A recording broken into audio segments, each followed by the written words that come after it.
You are listening to Next Step to Success. Project Kuponya. Project Kuponya. Project Kuponya. Project Kuponya. Project Kuponya means to me to heal from within the community.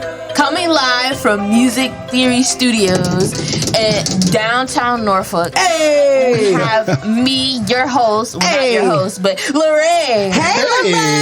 Hey, everybody, how we doing tonight? I'm doing good. We should have had every one of you guys do an intro. That was really good. Awesome. That was really good. I get hype when people get hype on air, so that's just something about my soul. But that excited me. All right, who you sitting next to, Lorraine? Oh, well, this is my good man, Kenneth. Kenneth, introduce yourself, bro. I'm Kenneth. I'm 13, and I'm a member of Next Step to Success. Every time I hear Kenneth, I think, Kenny with the good hair. Did it make you laugh? That's all that mattered. I just want to meet you. And who else is sitting here? They consider me the boss man. I'm not. I'm just a guy who is here to support my youth. Site manager, Next Step Success, Mohammed Garcia. It's amazing how you guys have formulated these great relationships with this after-school program. So typically you guys are able to get a ride from school.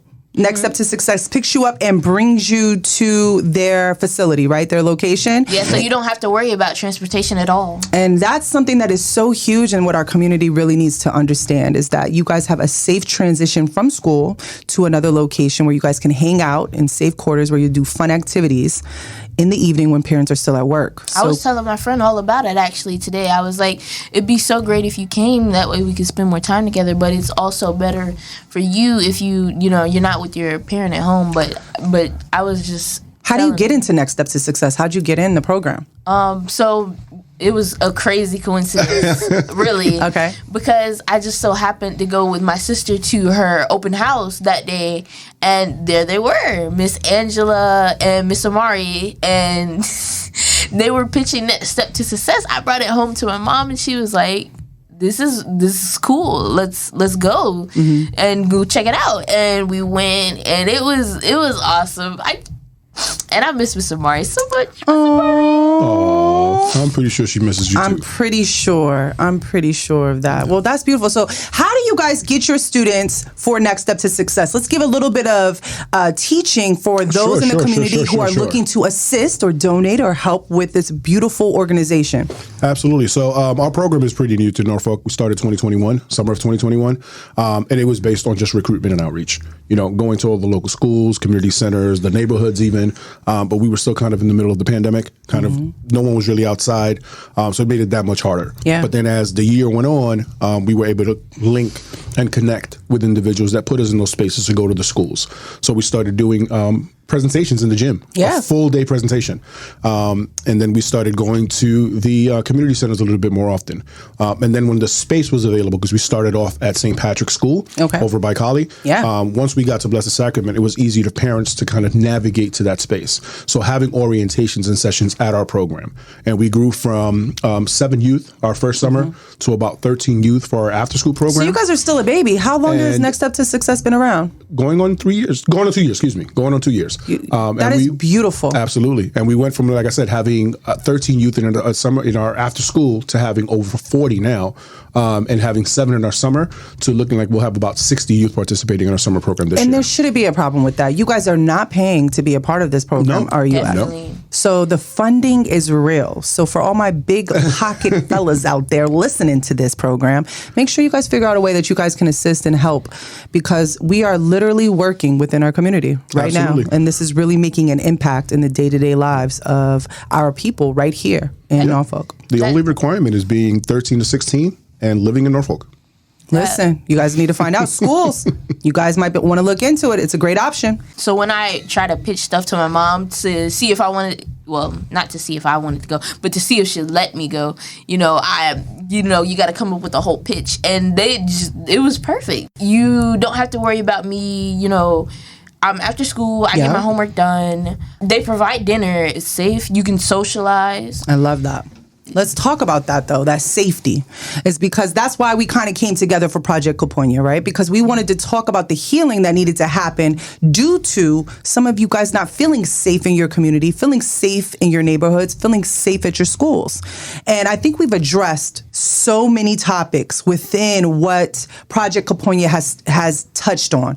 One, we have figured out a way to assist with your healing. So the first thing would be to identify and isolate and remove yourself from the situation. Does that sound like a reasonable first step when you're dealing with a healing process? The next would be to speak up, tell an adult, tell somebody older than you, tell someone you trust to share what it is you're feeling. Our third step I feel some type of way when you said older. Everybody started looking at me. We did. He's the old man in the room. He's the old man. I'm the young girl. I'm the young girl. But anyway, the third step is get involved, right? Get involved. Find an extracurricular activity. Join a cool organization like Next Step to Success. Figure out what you can do with your time so that you're not sitting there in your feelings, right? The best thing to do is to get moving, even if it means go outside, like you said, and get some sunshine, right? Get some vitamin D. Just feel that sun on you. I said go outside. It could have been me. No. Sure? No. I remember specifically because I remember saying that. Oh, so I'm older, so I don't remember I said it? Yeah, definitely. Okay. I got you. And so our fourth tip for healing is expression. Expression being, okay, now that I've identified and I isolated, I removed myself, I spoke up to somebody, I am involved in activities, I am doing the work. Now it's time for me to express what I felt. And I can do expression through playing video games. It can be expression through sleeping. My expression can be through writing, journaling, making songs, painting, feeding the homeless. It can be so many different forms of expression, but things that will allow you to remove the energy, right? And so now we need to figure out our final step, the fifth step. And so I want to build with you guys about how do you navigate when the feelings are inward? How do we help them when it's not an outer volatile situation? Kenneth said he doesn't face that, but I'm pretty sure he's had moments internally that affected him. Absolutely. How do you deal with that, Kenneth, when you're dealing with things internally? How do you navigate those feelings? I'll talk to my parents about it. I'll keep it to myself. I have a big brother. I'll talk to him about it. So basically talk to mentors and express yourself. I appreciate that. I think the expression is good and us getting it out, but when I'm hard on myself, no one else can tell me anything other. That's a big one. You know, when I start beating myself down, right, where these things didn't go this way, I feel this way about myself. How do I uplift myself? Well, one of the biggest things that I do, and I'm avid on this, is I will exercise. So I have a track right by my house, and I will go out and I will run, or I will walk, or I will cry walk, or I will cry run. Or I will have no emotion and I will just be walking and there will be no thoughts, there will be nothing, and it will be just stillness. It's crazy. Like my brain is just, it's like a white sheet and I can't focus on anything. It's literally like I have to get it out. I have to get the energy out. I have to exert myself. It's the only thing that heals me, man. It's the only thing. It's interesting you say that because for me, I do the same, but I have to be in a still space. Okay. So I might end up by the beach. And just that alone, that scenery, that time where I'm just reconnecting with myself, because the thought process is big, right? You want to kind of be able to separate, list down exactly what's working, what's not working. So to be able to disconnect, to reconnect, there's always a saying about there's always a breakdown before the breakthrough. So for me, I like to just disconnect and realize, okay, what do I need to do? And let the thoughts come organically for me. Well, so what about you, Lorraine? Sometimes it's just me in a quiet room. Well, my room, but in a quiet room, in a quiet space. And sometimes I write it out, how I'm feeling at the moment. And, as I write, it's like it pours onto the paper. It's whimsical, right? Right. And as I'm writing, it's so crazy because as I write, it's like my emotions go into the paper. Mm-hmm. And it's like they just come out of me and they're on the paper. I just want to hug you. I just want to give you a big old hug. Oh my gosh, I agree with you. I'm 100% with that. That also reminded me. So, how people say forgive and forget. I don't think you should forgive or forget, but you should have an abstinence of living with it and knowing that, hey, I dealt with that and I moved past that, but I'm still living with it. Expound. I'm interested. What do you mean? So don't forgive and forget? You don't want me to forgive people? It's not like people, but what you've gone through and what you've lived with. Okay. So it's not good to just push it to the side and say, I'm so glad I got over that. And now it's out of my life. but instead remember what happened. You're not forgiving, but you're living with how you got past it and how you did that. Mm-hmm. Like, I did that. I love that. It's almost like you're using it as a milestone. I was going to say as a stepping stone. Yeah, as an actual milestone in my life. Like, at this time, this happened, and it didn't break me. It almost did. It almost took me out, but I'm not going to forget that. I think that was powerful. I think that was very powerful. When you guys have anxiety, well, first off, what do you guys feel with anxiety? Do you have that ever? Do you know what anxiety is? For me, like, I don't know how to put into words, but, like, in a way, for me, anxiety is, like, having these constant thoughts of what could go wrong or what could go bad. And it's just sitting there. Sometimes it'll pop up out of nowhere. It's sitting in the back of your head. And those thoughts initiated from something that physically happened in front of you. And that is what this whole process has been about, is us to identify why we're even having those thoughts. Do you just navigate and keep it moving? Or do you hold people accountable? Do you say, hey, I was going through this and you didn't help me, to your parents? Or do you understand?